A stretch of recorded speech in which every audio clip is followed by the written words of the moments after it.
दोस्तों, exam preparation में मैं प्रियंका एक बार फिर से आप सभी का स्वागत करती हूँ। यूपीपीएससी आरओ 2022-23 की प्रारंभिक परीक्षा के लिए या फिर आप मेंस के लिए भी तो कंप्लीट प्रिपरेशन है। अगर आप प्रिपरेशन कर रहे हैं तो इस चैनल से जुड़ करके आप अपनी तैयारी और मजबूत कर सकते हैं। यहाँ पर डेली सब्जेक्ट मैं कंप्लीट करा रही हूँ टॉपिक वाइज, उसके साथ साथ प्रीवियस ईयर क्वेश्चन सॉल्व करा रही हूँ सब्जेक्ट वाइज। तो आप डेली क्लास करते रहें, साथ में हिंदी और यूपीएस स्पेशल की भी क्लास मैं दे रही हूँ।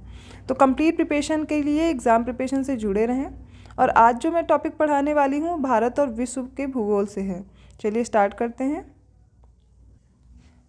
तो आज हम लोग पढ़ने वाले हैं भारत की मृदाएं, मतलब भारत में कितने प्रकार की मिट्टी पाई जाती है और उसका क्षेत्र क्या है, उसमें कौन कौन सी फसल हो सकती हैं, उसके बारे में सामान्य सी जानकारी मैं आपको देने वाली हूँ।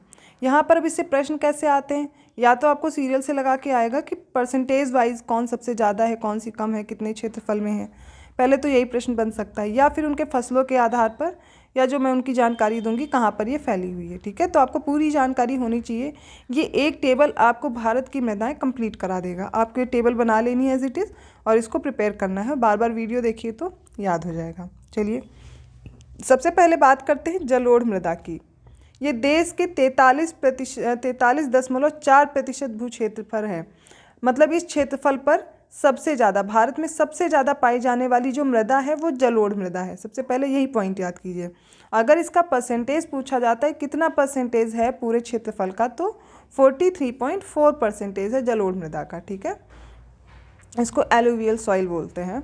अब क्षेत्र की बात करें तो यह सिंधु गंगा ब्रह्मपुत्र के दोआब तथा समुद्र तटीय क्षेत्र में, दोआब का मतलब होता है दो नदियों के बीच का क्षेत्र, तो सिंधु गंगा के बीच का क्षेत्र, गंगा से ब्रह्मपुत्र के बीच का जो क्षेत्र है, ठीक है, या समुद्र तटीय क्षेत्र है। कोस्टल बाउंड्रीज जो हैं भारत की, ये वाली देखिए, जैसे कोस्टल बाउंड्रीज हैं, तो इन वाले क्षेत्रों में, ये साइड वाले जहाँ पे ईस्टर्न और वेस्टर्न घाट है, तो यहाँ पर मैं बात कर रही हूँ क्या पाई जाएगी, जलोढ़ मृदा पाई जाएगी। समझ में आया।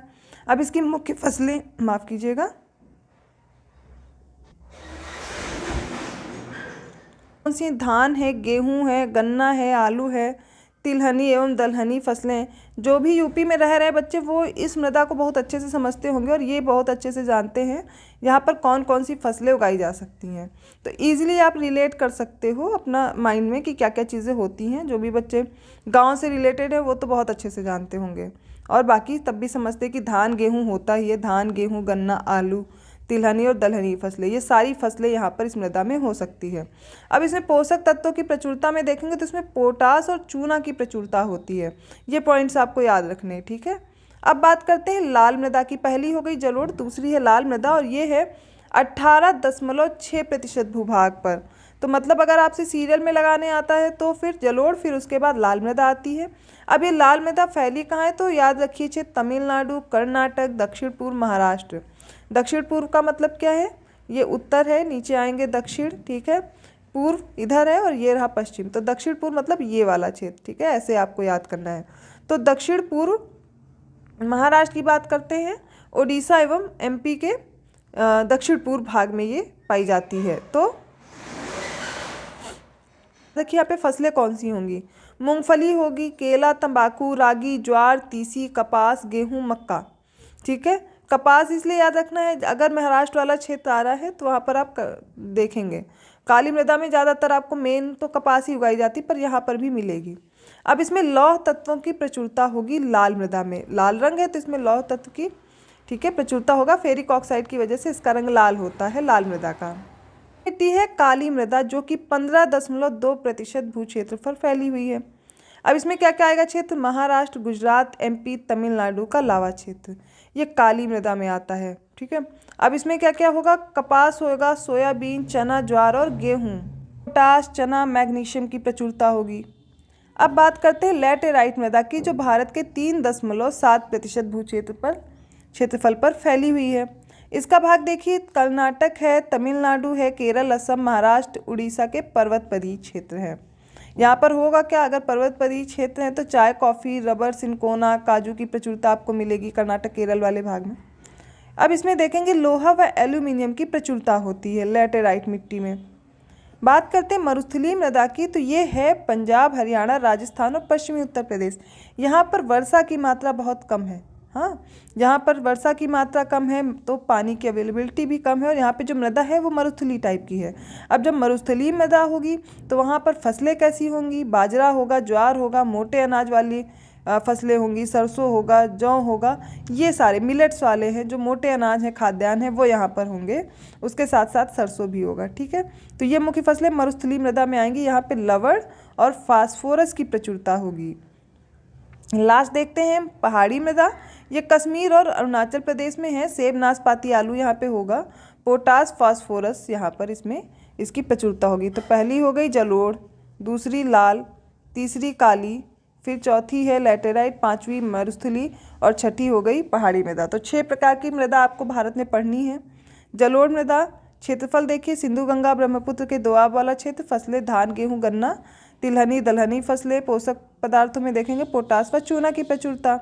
लाल मृदा 18.6% भूभाग पर, ये तमिलनाडु, कर्नाटक, महाराष्ट्र का कुछ भाग, उड़ीसा, एमपी का कुछ भाग। इसमें मूंगफली, केला, रागी, ज्वार, तीसी, कपास, गेहूं, मक्का होगा।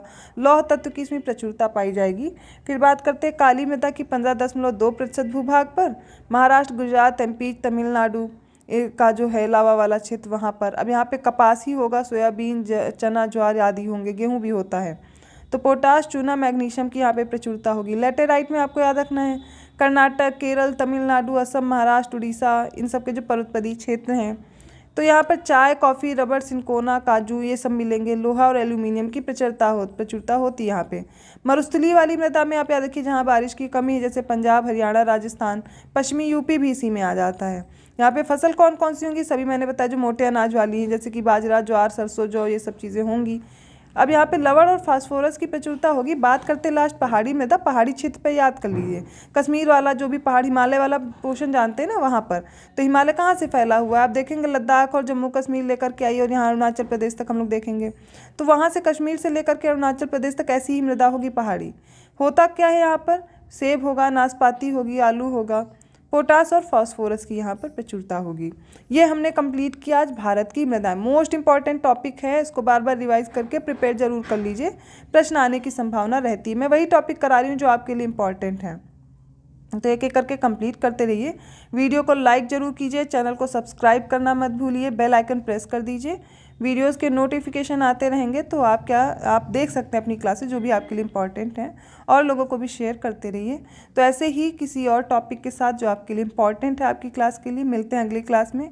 और याद रखिए ये क्लास सिर्फ मैंने बताया है आर के लिए, पर ऐसा नहीं सिर्फ आर के लिए है।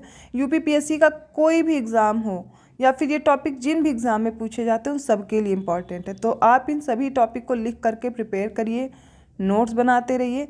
ये नोट्स आपको हेल्प करेंगे एग्ज़ाम टाइम में रिवीजन के लिए। ठीक है, तो चलिए मिलते हैं अगली क्लास में, तब तक के लिए धन्यवाद।